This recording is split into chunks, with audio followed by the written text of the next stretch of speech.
ವಾಲ್ಮೀಕಿ ನಿಗಮದಲ್ಲಿನ ಅಕ್ರಮ ಹಣ ವರ್ಗಾವಣೆಗೆ ಆರೋಪಕ್ಕೆ ಸಂಬಂಧಪಟ್ಟಂಗೆ ಈಗಾಗಲೇ ಕೂಡ ಸಚಿವ ನಾಗೇಂದ್ರ ತಲೆದಂಡ ಆಗಿದೆ. ಇದ್ರ ಬೆನ್ನಲ್ಲೇ ನೇರವಾಗಿ ಕೂಡ ನಿಗಮದ ಅಧ್ಯಕ್ಷರಾಗಿರುವಂತಹ ಬಸನಗೌಡ ದದ್ದಲ್ ಅವರ ವಿರುದ್ಧ ಆರೋಪಗಳು ಕೇಳಿಬರುತ್ತೆ. ಇದ್ರ ಬಗ್ಗೆ ಅವರ ಹತ್ರ ಒಂದಷ್ಟು ವಿಚಾರಗಳನ್ನ ಮಾತಾಡೋಣ. ಸೊ ದದ್ದಲ್ ಅವರೇ, ಬಹಳ ಮುಖ್ಯವಾಗಿ ನಿಮ್ಮ ವಿರುದ್ಧನೂ ಕೂಡ ಈಗ ನೇರವಾಗಿ ಪ್ರತಿಪಕ್ಷಗಳು ಆರೋಪವನ್ನು ಮಾಡ್ತಾ ಇರುವಂತವ್ರು ರಾಜೀನಾಮೆ ಕೊಡಿ ಅಂತಿದ್ದಾರೆ. ಸಹಜ. ಈಗ ಯಾಕಂದ್ರೆ ಪ್ರತಿಪಕ್ಷಗಳ ಅವ್ರ ಕರ್ತವ್ಯವನ್ನ ಅವ್ರು ಮಾಡ್ತಾ ಇರ್ತಾರೆ. ಯಾಕಂದ್ರೆ ಯಾವುದೇ ಆಡಳಿತ ಪಕ್ಷವನ್ನ ವಿರೋಧಿಸುವ ಪಕ್ಷ ಅಂತ ಇರ್ತಾರೆ. ಹಾಗಾಗಿ ಅವರು ಮಾಡುವಂತದ್ದು ಆಪಾದನೆಗಳೇ ಇರ್ಬೋದು. ಬಟ್ ಆದ್ರೆ ಸತ್ಯಾಂಶಗಳನ್ನ ನಮ್ಮ ಉನ್ನತ ಸಂಸ್ಥೆಗಳು SIT ಅವರು ಸಂಸ್ಥೆಯಲ್ಲಿ ಈಗ ತನಿಖೆ ನಡೀತಾ ಇದೆ. ಒಂದು ಕಡೆ CBI ಅವರು ತನಿಖೆ ನಡೀತಾ ಇದೆ. ಯಾರು ವಿರೋಧ ಪಕ್ಷದ ನಾಯಕರುಗಳಲ್ಲಿ ದಾಖಲೆಗಳೇನಿದ್ರೆ ಅವ್ರಿಗೆ ಸಮಸ್ಯೆಗಳಿಗೆ ಕೊಟ್ರೆ ಅವರು ಪೂರ್ವಕವಾಗಿ ಸತ್ಯವನ್ನ ಹೊರಗೆ ತರೋದಕ್ಕೆ ಆದಷ್ಟು ಜಲ್ದಿ ಆಗ್ತದಂತ ನನ್ನ ಭಾವನೆ.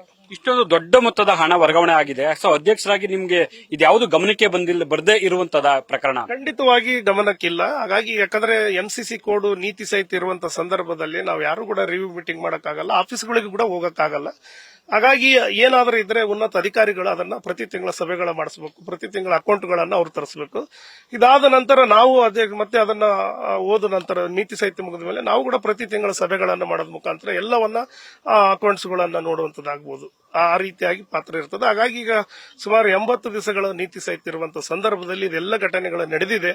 ಆದ್ರೆ ಇದು ಸಾಮಾನ್ಯ ಘಟನೆ ಅಲ್ಲ. ಯಾಕಂದ್ರೆ ಇದು ಪರಿಶಿಷ್ಟ ಪಂಗಡ ಫಲಾನುಭವಿಗಳು ಮತ್ತು ಕಾಲೋನಿಗಳಿಗೆ ಹೋಗುವಂತ ಅನುದಾನವನ್ನ, ಯಾಕಂದ್ರೆ ನಾವೆಲ್ಲರೂ ಕೂಡ ಪರಿಶಿಷ್ಟ ಜಾತಿಯಲ್ಲಿ ಹುಟ್ಟಿ ಇವತ್ತು ರಿಸರ್ವ್ ಕಾನ್ಸ್ಟಿಟ್ಯೂಷನ್ ಅಲ್ಲಿ MLA ಆದವರಂತರು ಇಂತಹ ದುಸ್ಸಾಹಸಗಳಿಗೆ ಕೈ ಹಾಕೋದಕ್ಕೆ ಸಾಧ್ಯನೇ ಇಲ್ಲ. ಯಾಕಂದ್ರೆ ಅಂತರ ರಾಜ್ಯಗಳಿಗೆ ಹೋಗಿದೆ.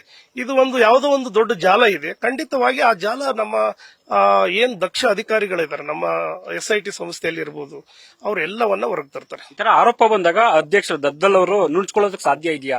ಹೆಂಗ್ ನುಡ್ಚಿಕೊಳ್ಳೋದಕ್ಕೆ ಸಾಧ್ಯನೇ ಇಲ್ಲ. ಯಾಕಂದ್ರೆ ಈಗ ಒಂದು ಕಡೆ CBIದವ್ರದ್ದು ನಡೆದ, ಒಂದು ಕಡೆ SIT ದವ್ರದ್ದು, ಯಾರು ಕೂಡ ಇದರ ನುಡ್ಸ್ಕೊಳ್ಳೋದು ಪ್ರಶ್ನೆ ಇರೋದಿಲ್ಲ.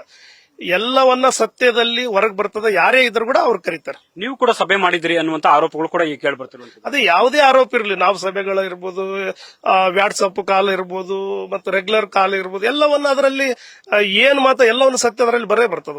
CM ಭೇಟಿ ಆಗಿದ್ರಿ ಅಂತ ಏನ್ ಹೇಳಿದ್ರೆ CM ಅವ್ರಿಗೆ? CM ಅವ್ರಿಗೆ ಏನ್ ಭೇಟಿ, ನಾರ್ಮಲ್ ಆಗಿ ಭೇಟಿ ಆಗ್ತಾ ಇರ್ತೀವಿ ನಾವು ಸಾಹೇಬ್ರಿಗೆ. ಆದ್ರೆ ಯಾವುದೇ ವಿಷಯಗಳನ್ನ ಈಗ ನಾನು ಇವತ್ತು ಪತ್ರವನ್ನ ನನ್ನ ನಿಗಮದ ಏನು ಇವತ್ತು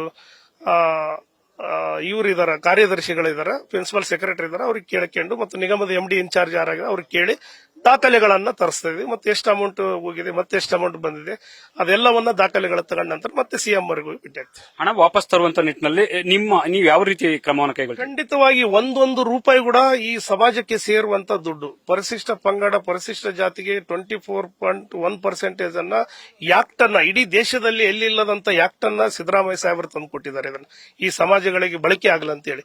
ಆದ್ರೆ ಇದನ್ನ ಯಾವುದೇ ಕಾರಣಕ್ಕೆ ಈ ರೀತಿಯಾಗಿ ಹಿಂಗ ಪೋಲಾದದನ್ನ ಒಂದೊಂದು ರೂಪಾಯಿ ಕೂಡ ವಾಪಸ್ ಬರೋದಕ್ಕೆ ನಾವು ಯಾವುದೇ ಕಾರಣಕ್ಕೆ ಬಿಡೋದಿಲ್ಲ, ವಾಪಸ್ ಬರಲೇಬೇಕಾಗ್ತದೆ. ನಾಗೇಂದ್ರ ರಾಜೀನಾಮೆ ಕೊಟ್ಟವ್ರೆ, ನಿಮ್ ರಾಜೀನಾಮೆ ಕೇಳಿದ್ರೆ ಕೊಡಕ್ ರೆಡಿ ಆಗಿದೆ? ಖಂಡಿತವಾಗಿ ಯಾವಾಗಲೂ ಸಿದ್ಧ ಇರ್ತೀವಿ. ಯಾಕಂದ್ರೆ ತಪ್ಪುದು ನಮಗಂತ ಒಂದು ಎಳ್ಳು ಕಾಳಷ್ಟು ಆತ್ಮಸಾಕ್ಷಿಯಾಗಿ ನಮ್ ತಪ್ಪಿಲ್ಲ ಅಂತ ನಾವು ಅಂತೀವಿ.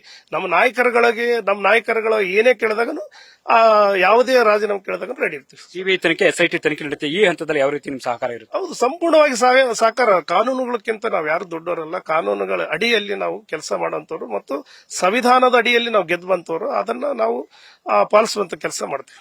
ಇದಿಷ್ಟು ಕೂಡ ಬಸನಗೌಡ ದದ್ದಲ್ ಅವರ ಸ್ಪಷ್ಟವಾದ ಮಾತುಗಳು. ಕ್ಯಾಮರಾ ಪರ್ಸನ್ ರಘು ಜೊತೆ ಹರೀಶ್ ಕಾಕುಳಿ, ಬೆಂಗಳೂರು. ನ್ಯೂಸ್ ಫಸ್ಟ್, ನಿರ್ಭೀತಿಯಿಂದ ನಿಮ್ಮ ಪರವಾಗಿ.